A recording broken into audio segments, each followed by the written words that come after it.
क्या आपको पता है शिव जी के डमरू का रहस्य क्या है? इसके आकार का विस्तार क्या है? क्या यह सिर्फ एक वाद्य यंत्र है या भगवान शिव की शक्ति का प्रतीक? डमरू की ध्वनि से क्या ब्रह्मांड की रचना हुई है? आइए जानते हैं।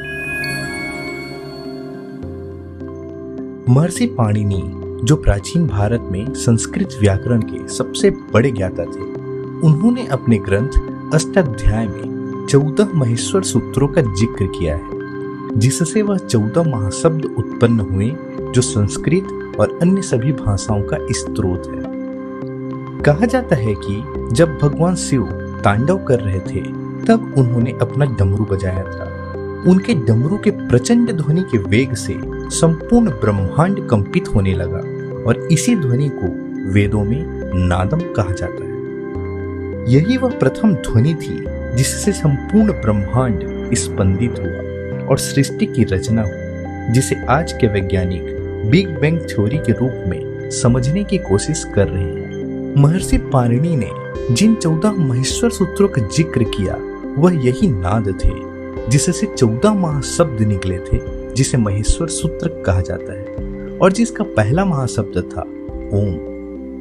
आगे चलकर यही सूत्र शब्द बने और संस्कृत और अन्य भाषाओं का जन्म भी इसी महेश्वर सूत्र से हुआ। शिव जी के डमरू का आकार उनके अनादि और अनंत स्वरूप का प्रतीक है। साथ ही डमरू का एक छोर जन्म और दूसरा छोर मृत्यु को दर्शाता है। यह समय और कालचक्र का भी सूचक है और महाकाल के अनंत होने का प्रतीक भी। वेदों में लिखा है नाद ब्रह्मा, यानी ध्वनि ही ब्रह्म है। देवी भागवत पुराण के अनुसार डमरू से निकलने वाली तरंगों की ऊर्जा को शक्ति का स्वरूप कहा गया है, अर्थात शिव बिना शक्ति भी शव समान है। और इसी डमरू की झंझनाहट से प्रकृति जागृत होती है। प्रकृति अर्थात स्वयं आदिशक्ति। इसलिए देवों के देव महादेव का डमरू केवल एक वाद्य यंत्र नहीं है, यह स्वयं ब्रह्मांड की उत्पत्ति का कारक है, महाकाल के समय चक्र का प्रतीक है, शक्ति का स्रोत, संस्कृत का मूल और शिव जी के अनादि और अनंत स्वरूप का प्रतीक है। बोलो हर हर महादेव।